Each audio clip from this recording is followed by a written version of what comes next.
나에게 남은 삶을 어떻게 살아야 하는가? 내가 가진 모든 것이 나를 행복하게 해주는가? 나는 내 삶을 제대로 누려본 적이 한 번이라도 있는가? 나는 과연 내 인생의 주인인가? 아니면 노예인가? 이제는 이런 질문들이 아닌 새로운 질문을 던질 때입니다. 언젠가 반드시 죽는다는 사실만 빼고 세상 모든 것은 변하기 때문입니다. 인생의 정답이 아닌 질문을 찾아가야 할 때입니다. 삶이 무엇인지 깨닫기 위해서는 자기 자신부터 알아야 합니다. 어떤 시선으로 삶을 바라보는지를 알아야 합니다. 삶의 한가운데에 나만 홀로 남겨진 기분이라면 삶의 의미를 찾은 철학자 니체를 만날 시간입니다. 1. 신은 죽었다. 니체는 신이 인간을 신보다 더 나약한 존재로 만들었기 때문에 신은 더 이상 필요 없다고 하였습니다. 신과의 결별은 그 당시 사람들에게는 엄청난 충격이었습니다.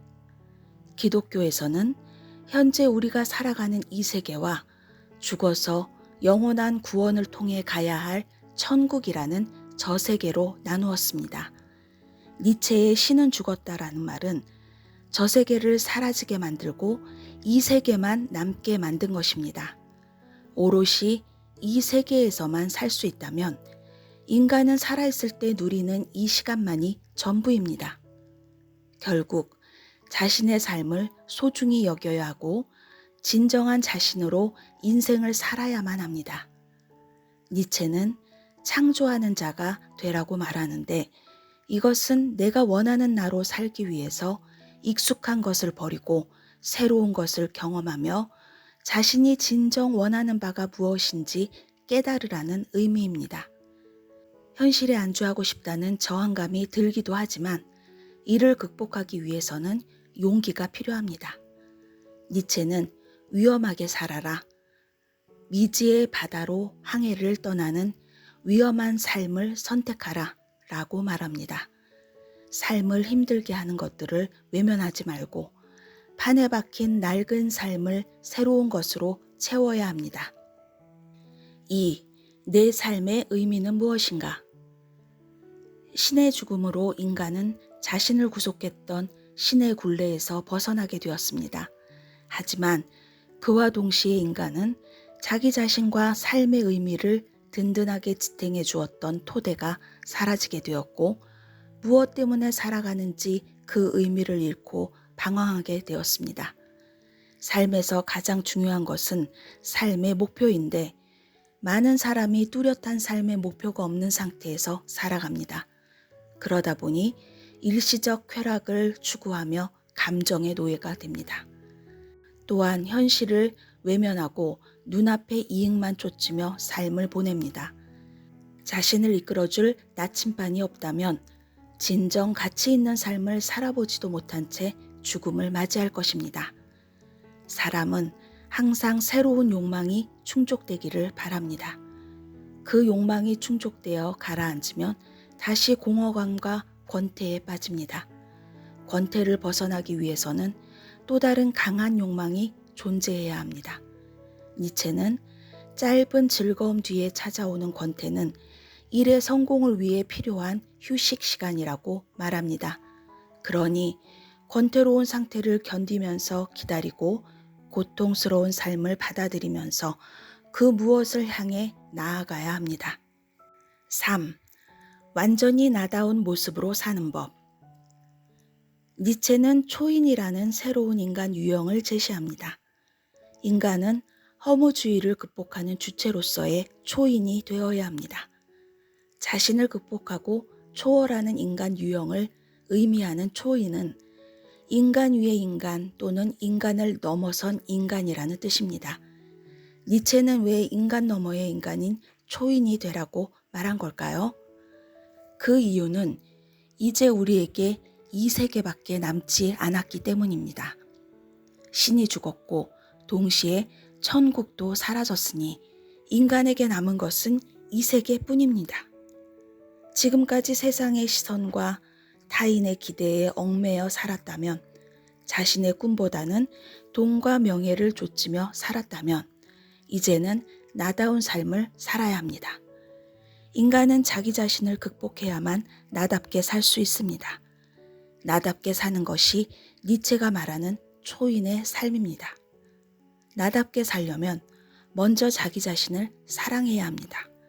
스스로를 사랑하려면 우선 자기 자신을 존중해야 합니다. 니체는 고귀한 인간은 자기 자신에게 경외심을 가지고 있다고 말합니다.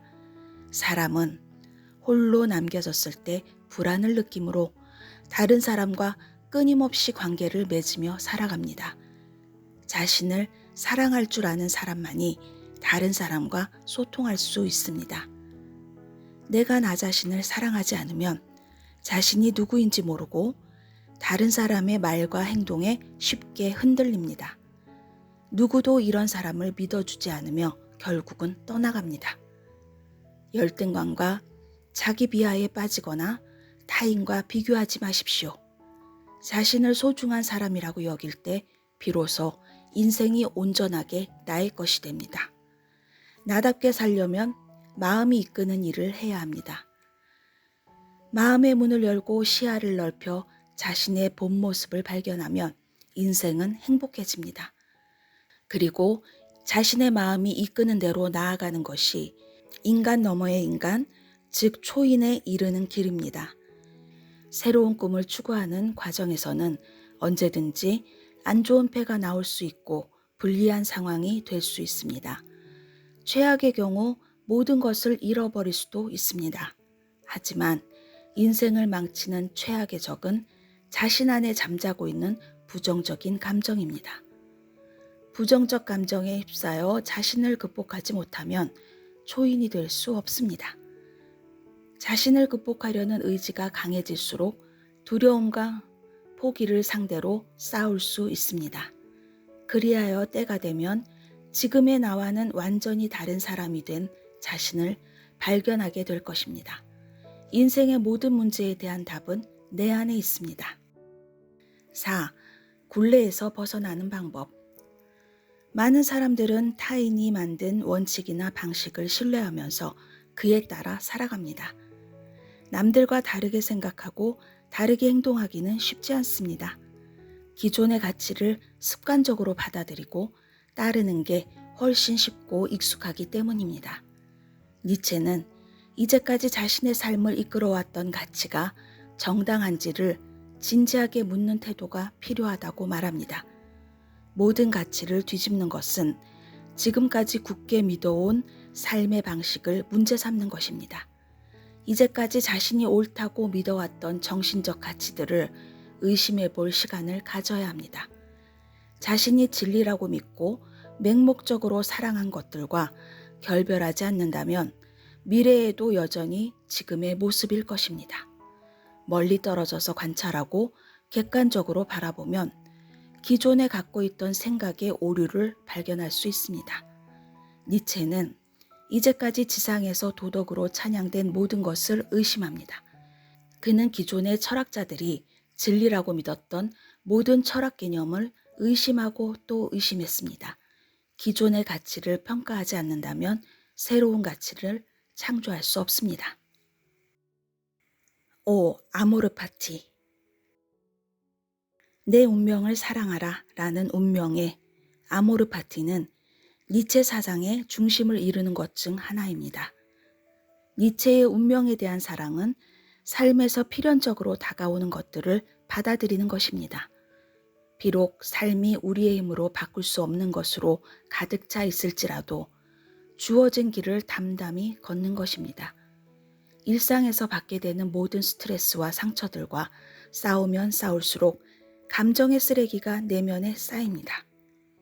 니체는 운명을 사랑한다면 추한 것과 싸우지 말라고 합니다. 부정적인 감정에 휩싸인 상태가 계속된다면 좋은 기회도 놓치고 창조적인 에너지도 빼앗깁니다. 니체가 말한 아모르 파티는 운명을 그대로 다 받아들이라는 숙명론은 아닙니다. 숙명적인 삶은 초인의 삶과는 거리가 너무 멀기 때문에 자신의 운명을 있는 그대로 허용은 하되 성장의 기회로 받아들이라는 것입니다. 운명의 여신은 항상 자신의 바람직한 모습을 적극적으로 꿈꾸는 사람에게 더 많은 선택권을 줍니다. 고통스러운 내 운명을 어떻게 사랑할 수 있을까요? 그것은 바로 열정을 가지는 것입니다. 열정이라는 감정은 항상 고통과 기쁨을 함께 동반합니다. 열정은 삶이 아무리 고통스럽더라도 극복하려는 태도입니다. 삶을 향한 사랑과 열정을 선택할 것이냐, 아니면 삶에 대한 두려움과 불안을 선택할 것이냐, 우리는 양자택일의 상황에 놓여 있습니다. 6. 정신이 발전하는 3번의 변화. 낙타정신. 나는 해야 한다. 낙타의 정신은 무거운 짐을 지고 버텨내는 삶의 태도를 말합니다. 나는 해야 한다 라며 주인의 명령에 복종할 뿐입니다. 무거운 짐을 짊어지고 사막을 건너는 낙타처럼 우리도 삶의 무거운 짐을 지고 있습니다. 여기에서 무거운 짐이란 도덕, 관습과 규율 등을 의미합니다. 자유로운 정신을 추구한 니체의 입장에서 보면 정신이 낙타로 변했다는 것은 일상적 삶에 매몰돼 주어진 현실에 안주하며 그 상태가 최선이라고 생각하며 산다는 것입니다. 삶을 비판적으로 바라보지 못하고 좁은 세계에 갇혀 우물안 개구리같이 살아간다는 것입니다. 문제는 인식의 테두리가 좁다는 사실을 알지 못하는 데 있습니다. 오로지 지금까지 믿어왔던 것들이 최고의 진리라고 생각하기 때문에 낙타는 변화를 거부합니다. 오늘도 무거운 짐을 지고 일상이라는 사막을 향해 갈 뿐입니다. 사자정신. 나는 하길 원한다. 2번째는 사자정신의 단계입니다. 고독한 사막에서 낙타정신이 드디어 사자정신으로 변신합니다. 사자는 자유정신을 의미합니다. 사자의 정신은 자유를 쟁취하기 위하여 사막의 주인이 되고자 합니다. 그래서 지금까지 자신이 짊어지고 있었던 무거운 짐을 부정하고 파괴합니다. 너는 마땅히 해야 한다 라는 명령에 맞서 나는 하길 원한다 라는 자유의지의 주인이 됩니다. 사자정신은 주관이 뚜렷해서 세상의 가치에 얽매이지 않고 자유로운 삶을 추구합니다. 그러나 사자의 정신은 새로운 가치 창조를 위한 자유는 쟁취하지만 기존의 가치를 파괴할 뿐 새로운 가치는 창조하지 못합니다. 아이 정신, 최고의 몰입. 3번째는 아이 정신의 단계입니다. 이제 사자 정신은 아이의 정신으로 변해야 합니다. 여기서 아이의 정신이란 어린아이가 놀이에 흠뻑 빠져 몰두하듯 자기의 삶을 긍정적으로 살아가는 것을 의미합니다.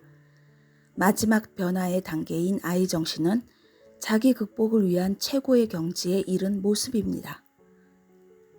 사자가 이제는 왜 아이가 되어야만 하는가? 니체는 반문하고 스스로 답합니다. 정신은 아이가 되어야만 자신만의 세계를 창조하는 자가 될 수 있기 때문이라고 스스로 놀이에 집중하는 아이의 모습에서 진정한 창조자의 모습을 발견했다고 말합니다. 우리의 삶이 끊임없이 고난과 고통으로 가득할지라도 삶을 아름답게 창조하기 위해서는 아이의 성스러운 긍정이 필요합니다. 낙타, 사자, 아이로 3번의 변화를 거쳐 우리는 초인에 이를 수 있습니다. 자기 자신을 극복하고 초인이 되는 방법을 외부 세계에서 찾을 것이 아니라 자신의 내면에서 찾아야 합니다. 7. 너는 내 삶의 주인이 되어야 한다. 니체는 자유정신을 찾아가는 과정에서 자신을 가장 단단히 묶고 지속적으로 의무를 느끼게 만드는 것으로부터 벗어나고 싶은 충동을 느끼게 되면서 동시에 미지의 세계를 향한 모험적 호기심에 불타오르게 되는 첫 번째 단계에 들어선다고 말합니다. 이 첫 번째 단계를 최초의 폭발, 자유로운 의지를 향한 의지라고 표현합니다. 물론 이러한 승리에는 아픔과 고통이 따릅니다. 불안정하게 정처 없이 떠돌 것이고 고독이 목을 조를 것입니다. 그럼에도 이 단계를 벗어나면 비로소 자신의 주변을 볼 수 있는 눈을 가지게 됩니다.